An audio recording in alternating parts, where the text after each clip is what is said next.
Okay guys, so I really have to go through this as quick as possible because this is a borrowed laptop. I went out of my way to get this so I can record it so you guys can see. Oh my god, a breath already. So basically when I went into my depression, I felt it was a lot easier for Medina to control me more. You know, there are some things, there's like really harsh things that she would tell me. Sometimes she would tell me, when we would get into arguments, I remember one hurtful thing amongst many that she told me, I wish you died from cancer. And I was like, that I don't know what her first insult to me was. I just know that that was one of them. And she would say like so many horrible things, like she kept saying, I wish you die, I wish you die, I wish you die like a horrible death, and this and that. And by then I was kind of used to her insults. When I would threaten to leave her, she even claimed to have had cancer, and she would sometimes send me pictures of blood in her sink, saying that she coughed up blood because of me. So she would make me feel so horrible for an argument that I remember not starting. Her arguments were just so careless and so made up of nothing, and I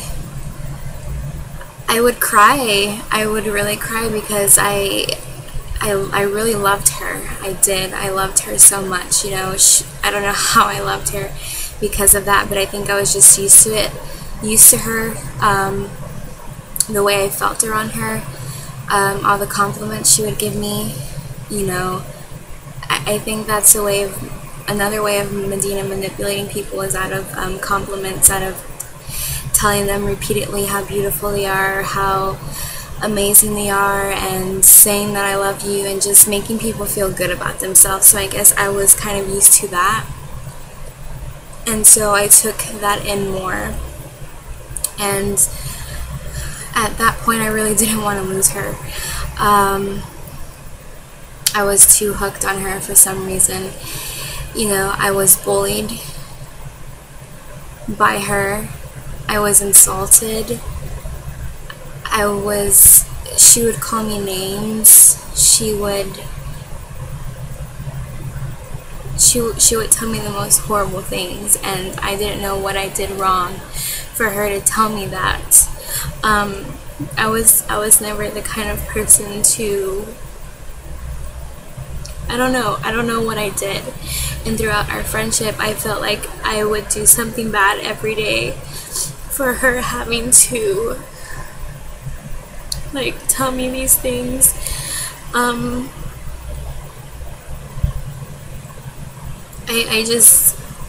didn't know what to do. I couldn't turn to Aya, because if I were to tell Aya that Medina was telling me all of this, she would flip.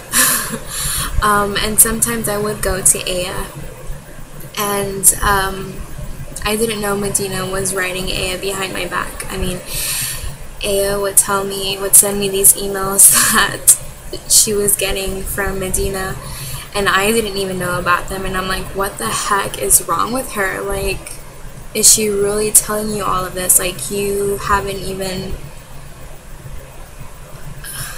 I don't know. I felt like Medina was watching my every move. Anyways, I'm going to skip something so I can get this video done. When our friendship ended, it was last year on this day, October 3rd. I was in Arkansas because my father was in a business trip, and so I had to go with him. Um, there's some things towards the end of our friendship. She started seeming more obsessive with the Jackson family. You know, during the 2 years of our friendship, it was all about Michael. It was never really about any of the family until Paris got a Twitter. And I didn't know that Paris had gotten a Twitter until she had like maybe a few thousand followers, and Medina was very on track with what Paris was doing and saying, and Medina would text me and was like, we should get more involved with the Jackson family. She would always tell me constantly, I want to be famous. I'm going to be famous. I want to be famous. We should be famous. We're going to be famous. I know this. We're going to be famous. I'm going to be famous. I didn't really think nothing of it. You know, it's every person's dream to be famous. You know, good for her. But she wanted to get more involved with the Jackson family. I mean, she would tweet constantly every single minute to Paris. Every minute.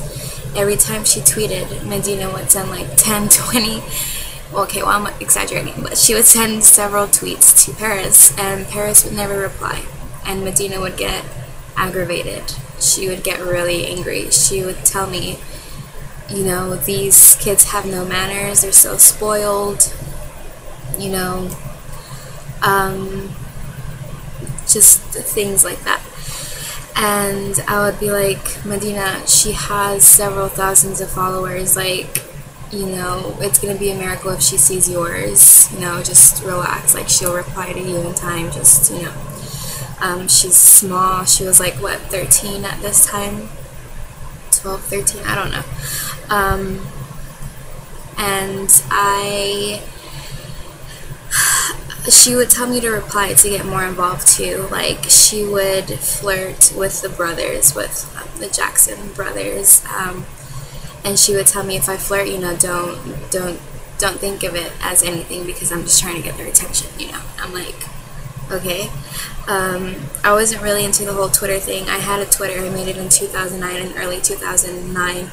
I never really got on it. It was always YouTube that I would use, and Medina made a Twitter because I started getting on it, and I was like, you should make a Twitter. And she's like, okay, cool. And so she did it, and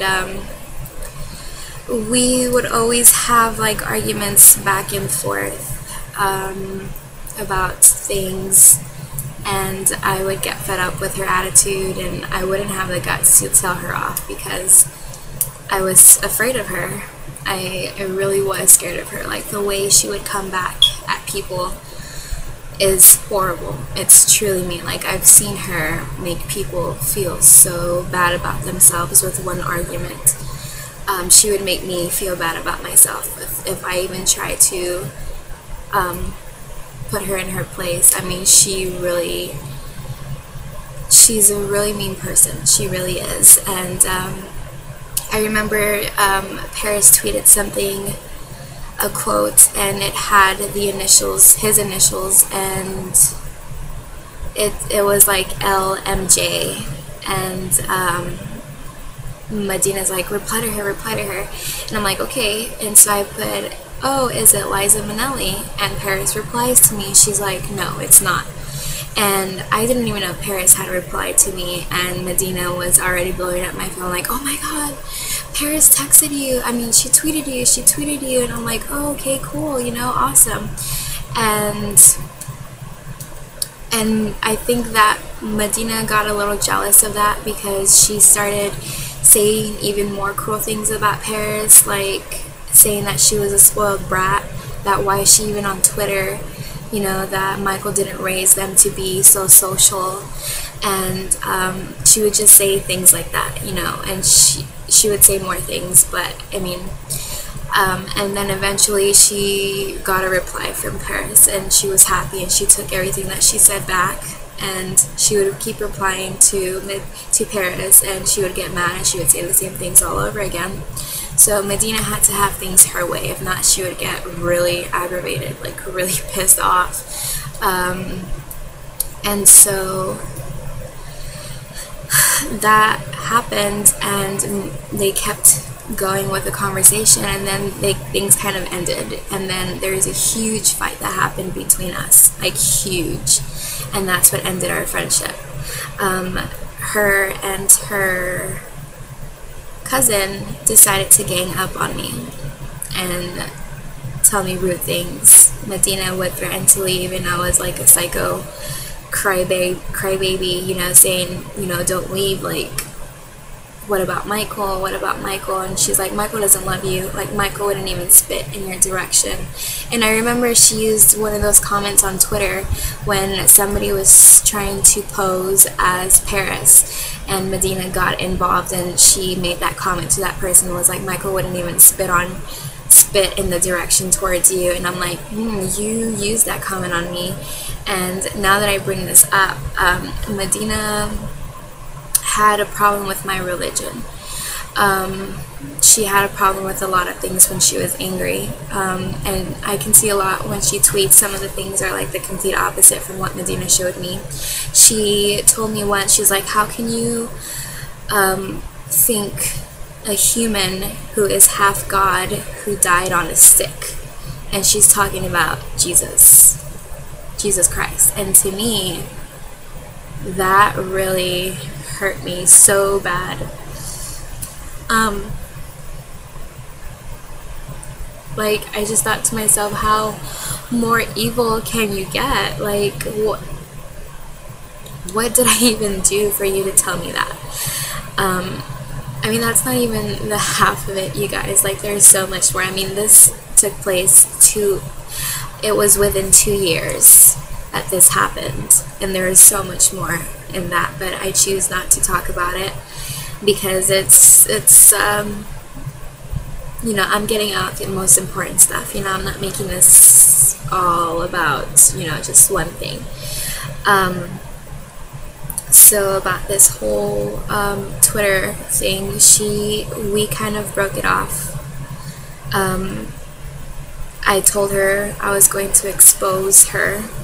I was going to contact people and tell them that you're just using, you know, the Jacksons to get famous. I'm going to tell your family who you really are, what you really are, the things you say, the things you do. And she flipped, and she called me, she begged me not to say, and I was so mad. I was so hurt. Like, this was the last straw. I couldn't take it anymore. Like, having her and her cousin gang up on me and making fun of me in the way that I used to write. She was just really incredibly mean, and it was done. I had enough. I threatened her. I threatened to tell her family. I threatened to do so much.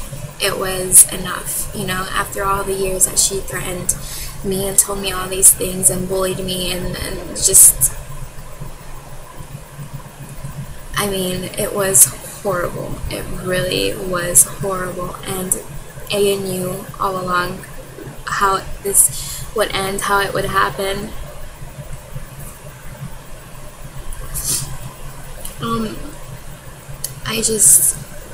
I should have listened to her the first time, but it really bit me in the ass afterwards because I learned the hard way.